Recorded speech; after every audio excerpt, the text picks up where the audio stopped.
for those of you who do not know Jerry, Jerry has an extensive history in the radio business. He served as general manager for what is now Town Square and several other radio stations over the years. He's been in sales all of his life. As a matter of fact, he says, we are in sales all the time, and our number one product is us. Jerry has been a mentor to me for the last 2 to 3 years. He's an amazing, amazing mind that really can get you to look at things in a different way. And the presentation today is going to be that. Jerry's the head of Win-Win Power Tools, which is a great name. And let me tell you why. Because if you're not working towards a win-win between you and your customers or your clients, then somebody's got to lose. And that is not the way we do business today. We want us to win, and we want them to win. And so his whole philosophy is creating these win-win scenarios for clients and their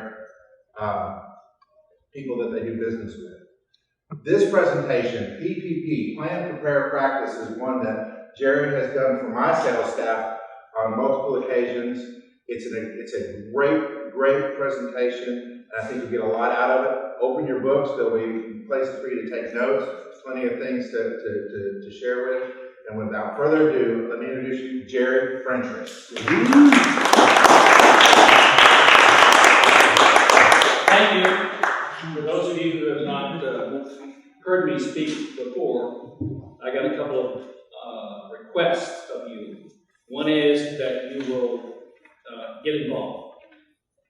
And several of you I know are shaking your head, okay, come on, speak up, we're ready to jump up here and get involved with whatever you're saying.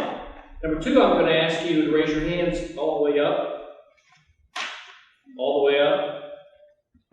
Sir, all the way up, please. I'm watching everything. Randy's a good one back there. That's great. Thank you. I think this is pretty serious stuff, selling.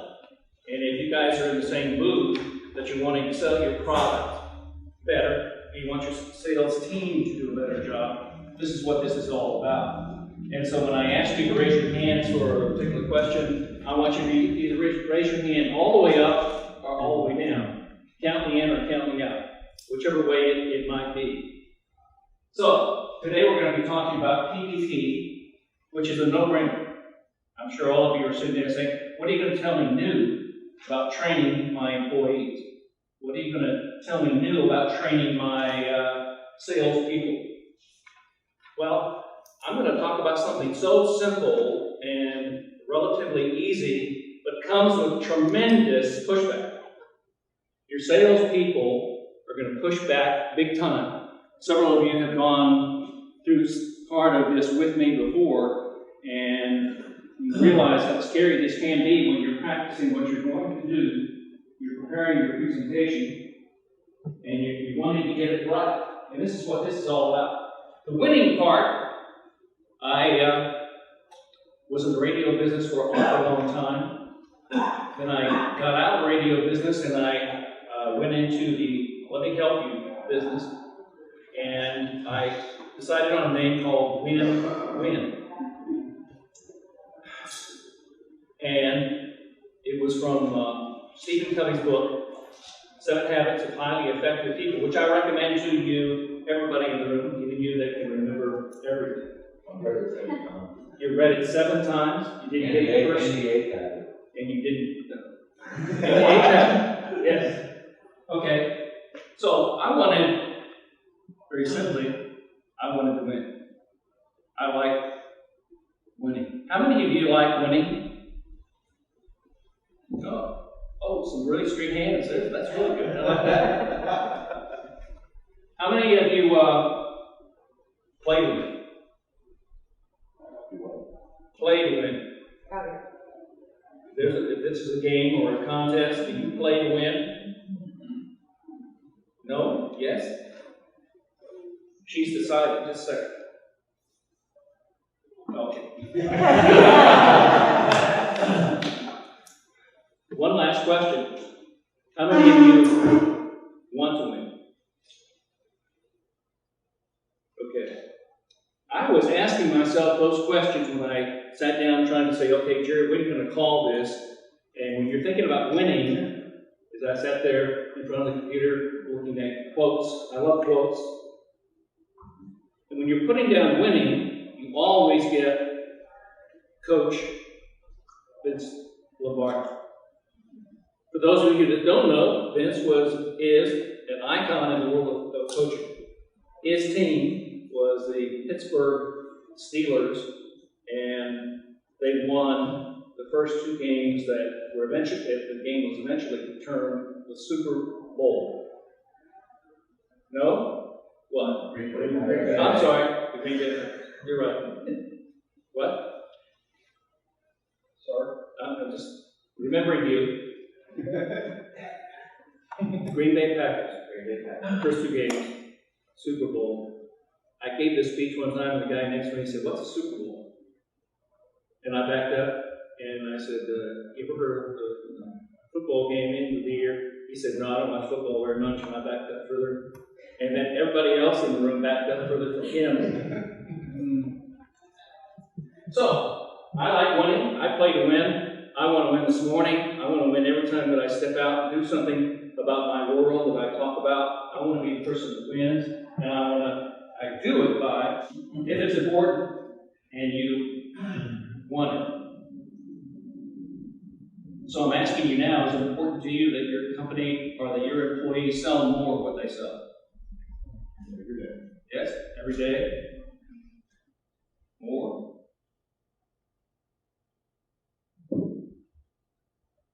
Okay. This seems like a no-brainer. A no-brainer for me when I got in the business and suddenly somebody said, "Would you like to be the sales manager?" And of course I said, "Yeah, come on, sign me up." Put me in, coach. And then I realized it's not always as easy as it may seem to get your people to do what you think they need to be doing to be the best in the world. If you want to be really, really good at what you do, you have to plan, prepare, and practice what you're going to do. I firmly believe that. And I think that most of us do that, or we wouldn't be here, because this is practice. This is preparing for what we do. PPP. Plan, prepare, and practice. What is planning? Yes, sir. Be prepared to answer any question that comes upon you at any point in time. Answer any question. Ready to go. Okay? Yes, ma'am? I was going to say it needs to be something written or something maybe tied, something planned out, outlined. Okay. Yes, ma'am? Blueprint. And as you can see, Sean is way ahead of you. Great minds. She says great minds, Sean. True. Was that in the book? True, yeah. Did it say great minds? Goals and plans of action, so goals and action items. Okay. It's laying out the plan, putting together the pieces and parts. This is what I want to talk about. This is what we're going to do. This is what we're going to do, and make it happen. That's planning, bringing those pieces together. So what is your plan? I talk to salespeople a lot, and that's what I ask. What's your plan? I'm behind on my goal. Well, what's your plan? How are you going to get on goal? Because this is all up to you, so what's your plan for getting on goal? All of us are faced with that every day. How are we going to achieve what we want to achieve? What we want to sell, what we want to do. This meeting here, believe it or not, takes some planning, putting together all the pieces and parts, the building, the position, the coffee, the donuts, which I'm assigned to get every week, every month when it comes time. So what is your plan? Can you sit down and write and put your plan together? Can you write down what it is I'm going to do? 1, 2, 3, 4, A, B, C, D. What am I going to do? How am I going to make this handle? What's your sales plan? What's your marketing plan? Any part of your business, what is the plan that you have for it? How many of you seen this quote before? 2 of us, the old guys in the room. Oh, 3. No plan is a plan. And it was, no plan is a plan for failure. It can be easy for you to not put together a plan, but if you haven't put one together, you're planning to fail. And I think this old guy right here said it. And he was the Prime Minister of England during World War II. His country was being bombed into submission by the Germans at the time. And he said, among other things, we got to have a plan. How are we going to survive this? He or she fails to plan is planning to fail. Prepare. What is prepare? Preparing. Yes, sir. Getting all your tools, thoughts together, so you've got a good plan of attack. You can attack your plan. Okay. What else? Yes, sir. You have to plan for the unexpected, be prepared. Okay, that's the second time you said that, and it's right on.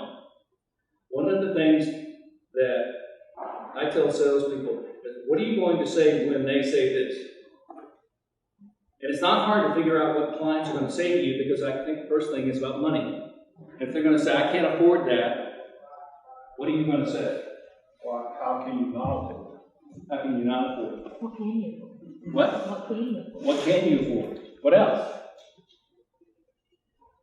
If money is not an option, just say what you want. Huh? Try to work for what you do. Okay. Anything else? If I can show you a return that's greater than your investment, then you do it. Like that one? I use both. All the time.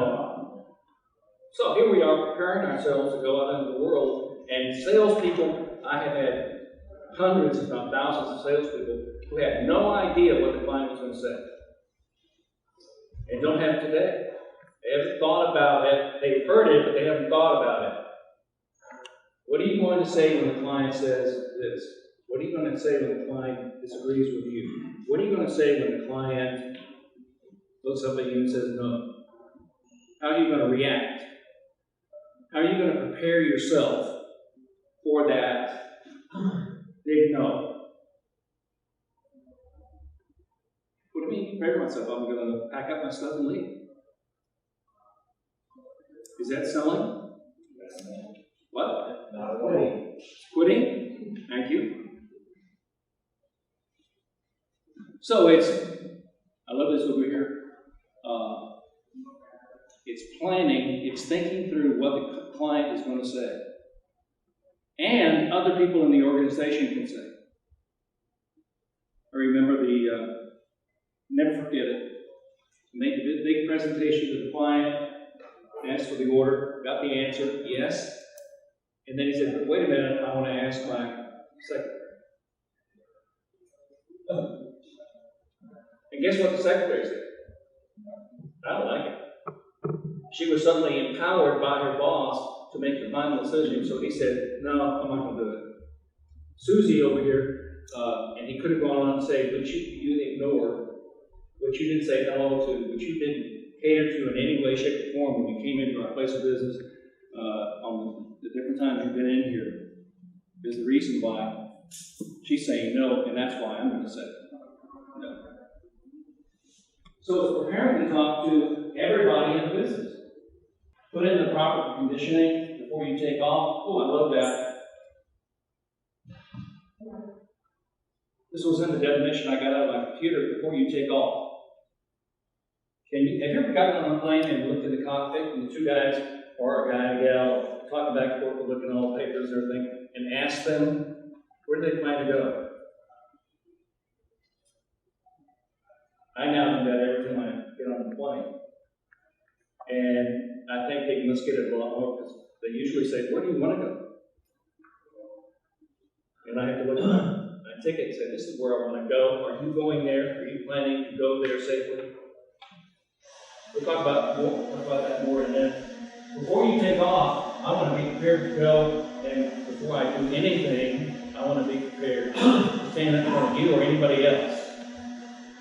To make sure that I have prepared myself thoroughly, completely, and know which team won the first two games that was later called the Super Bowl. And it also gives me the chance to consult with other people in my organization about what do they think. Some of the best have come from meetings like this, or when I have all my salespeople gathered together and I say, what are you going to say? And they start popping up with answers. And sooner or later, somebody's going to say, I didn't think of that. That's a good one. We share ideas about what it is that we're going to do. Practice. The big bugaboo in all this, the practice. But why don't salespeople like it? It's hard. Takes time. Oh, time. I'm lazy. Work. It's work. I'm lazy. What else? Yes. Commitment. Sometimes you just believe you don't need Don't need it. it. You feel arrogant And I about think- your own abilities that you don't feel that you need it. Yes, ma'am. I was gonna say, I think a lot of salespeople get hung up on the no because they maybe have prepared so much for something in particular and then lose that sale. And it should be a learning experience more and more practice instead of, putting them in a situation where they don't want to do extra work. Oh, yes, sir. I remember when I was in high school, I played football. And there was not a single one of us on the team that looked forward to practice every day, but we wanted to play on Friday night. And so the ability to play on Friday night, we understood why we practiced. And I think that's part of the problem with practicing today in business is that they don't realize that the practice leads to the game. And so practice it's the 4 days of practice before the Friday night game that makes you able to play at your best ability in the Friday night game. And so if we could learn that precept and realize that all this practice is going to produce the desired result, I think we would all do it. We wouldn't like it, but we would do it. It's getting really good at what you do. It's putting everybody else in the room on notice about what you're doing and how you're doing it, and they're there to help you if you arrange it correctly. This is where the big pushback comes from, is from salespeople who push back because they're made to be embarrassed. They're not treated friendly, positively, and they're not there because they want to win, because somebody has pressured them to come and do this. Kind of like this lady right here. What do you think? She wants to win? Is your team like that? Do you want to know more about your team? Then they say, here we're going to learn how to do this in the room, we're going to practice it. What will you do? How will they do? And what will you discover when you do it? I went the next step and I got a camera, and I put it up in the corner of the room. I interview people that way. I have salespeople make presentations to me. Several people in this room have gone through that, and it really puts them on the spot. There's kind of laughter over here, but it's an eye opener because people see and hear what they're really doing.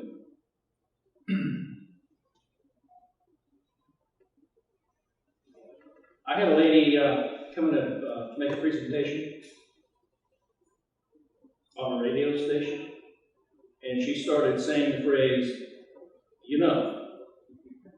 And I started making little marks on the page, and she said, you know, 17 times in 10 minutes. And I was going, what? My head was spinning about all these phrases, and I said to her after, do you realize you said, you know, 17 times? And she denied it. Even though my camera was sitting right there, and I'm probably rewinding it, she believed she did not say that until I played it back. And then she said, stop. She wanted to know, could we do it over? Now, believe it or not, the great thing that I learned, and that she hopefully learned, is the second time she did it, she said, you know, twice. She went from 17 to 2 when she could see it herself.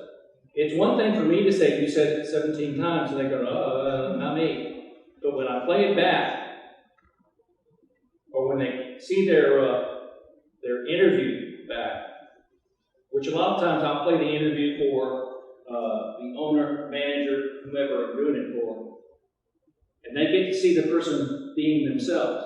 Usually they come in and they're kind of concerned because they're coming in and they're going to sit down and be recorded, but after a while it's all that they've forgotten. And now they are being themselves. And if they are chewing gum, they're chewing gum. I had one guy who came in and sat down and sat on his hands. And began going back and forth like this. He was sitting on his hands. I finally had to stop him. I said, "What are you doing? Why are you sitting in your hands?" He said, "Well, somebody said I'm too visual with my arms. I'm doing this a lot, and so I was just keeping them down here and sitting on them and not doing them that way." It's amazing what people will do when it's somebody just having a conversation with them versus having an interview with them. You reckon this guy practice? Everybody know who he is? Does anybody not know who he is? He's a pilot who landed the plane on the Hudson River. And all the plane sat there. The plane sat there. Everybody got off. You think you practice landing in the river? No. That's a great question. Guess what? I'm prepared. I read an article about Sully last week, and it said he spent lots of hours in the trainer, but that he never, ever practiced or would practice landing on a river. But what he did was put everything else that he had learned about problems in the air and what to do and how to bring it all together and do it. It was all because he said, I learned how to eventually land on the water. He doesn't have a mustache anymore. He's trying to look younger, which I appreciate. We all try. This guy here, you may not know him by looking at him, but he is a very rich baseball player. Last month, he signed a $325 million contract. Do you think he practiced? Yes. He wanted to be damn good. He wanted to be offered a really big contract. And so he has been practicing and performing up to what he has practiced. And that is the key. If your sales team doesn't want to practice, I want to know why they're on your sales team. Because the goal is to get better at what you do and become very good at what you do, so you get a $325 million contract. Anybody in here lined up for that? Oh, okay. Yeah, he probably practiced. How many of you had the occasion when it was operating to go into the GM plant? 2, 3, 4, 5. Okay. I went in there, and first thing I was impressed by is the biggest room I've ever been in. Yeah. Concrete floor goes forever and ever and ever. And there were all these trucks moving around, going back and forth. And people were putting this on and putting this on. And back over here in this corner, somebody was starting it up, and they would all start and drive the little truck off and out of the way. You had to ask yourself, did they practice before they got in the line? Did they start the line moving back there in the back where they put the frame on first? And did the people know what to do? Because if somebody did something wrong, it wouldn't start over here. And guess what? They will know who it is. Is your team trained, practicing, preparing to go out there in the workforce and talk to people? And be prepared to respond like when the truck comes by, can they put on their part?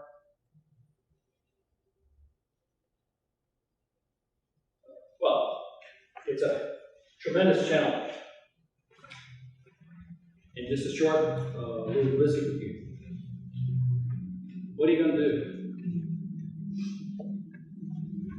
The question is, what are you going to do? And if you're responsible for that, are you going to take that out there and put it to work? And every time you have a package or every time you have a program, a machine, a tool, whatever it might be that you are in charge of taking out there, you just don't want to put it in your back pocket and go see a doctor. You used to go see doctors. Are you going to be able to say, here it is, how do I turn these pages, where do I stand, where do I sit, how is this going to work out? Is there a secretary out here who might sabotage my presentation? Is a gatekeeper out there, and have I done my job? Have I practiced dealing with the gatekeeper for this client? Or I might have the ego that says, I can shoot from the hip. Bang, I got it. I've read the book that has 132 closings, which I read, which I don't think I ever used. But learning how to stand, where to sit, and I rub his shoulders and say, don't you want to buy this? Or has somebody slapped my hands with a ruler or whatever and said, you don't touch the client. Right? Right. This is a hell of a challenge for your sales staff. Back up. When you hire someone, they need to know that that's what we're going to expect. That we have a complete training program, we're going to show you how to do it, then we're going to watch you do it. And let them know, and maybe then they wouldn't take the job. That's going to happen to you. You're going to come back, maybe in my office with the camera going, and that's our his new salesperson for business. And likely as not, he knows, well, this Jerry guy is going to put me in front of the camera and have me sell the business to me. And then it's not going to be about me, it's going to be about this guy right here. Look at his computer and the screen. He said, well, you watch me. And he's going to see things that I didn't see, and he's going to be watching him to be sitting on his hands and rocking back and forth or chewing gum or whatever it might be. And you. The thing I have found is that I will make this presentation and talk to people about getting better. And it's, oh, yeah. And within hours, the client is saying, I'm not sure about that. What happens? Some of the best salespersons are the ones in the sales staff selling the sales manager and the general manager. This is a good idea, but it's not good. It's atypical. It's not how we learn how to do what we do. This is wrong. It makes me feel bad. You're trying to intimidate me. You name every possible word that you could use against me in selling me on that. Don't make us do that. We're not going to like it. Somebody's going to leave because of that. Clients don't appreciate that. Whatever it is. You that have been in the medical field or related know there's currently a lot of practicing going on in my docs. Right? Did you have to practice? Every day. I certainly need, if I was laying on my back going into the operating room, I'd like to say, how much experience have you had doing this? Do you know how to do this? I remember my wife going in for operation on her neck. And the biggest recommendation that they had was he's done 100 and whatever things. Successfully? And the answer is, yes.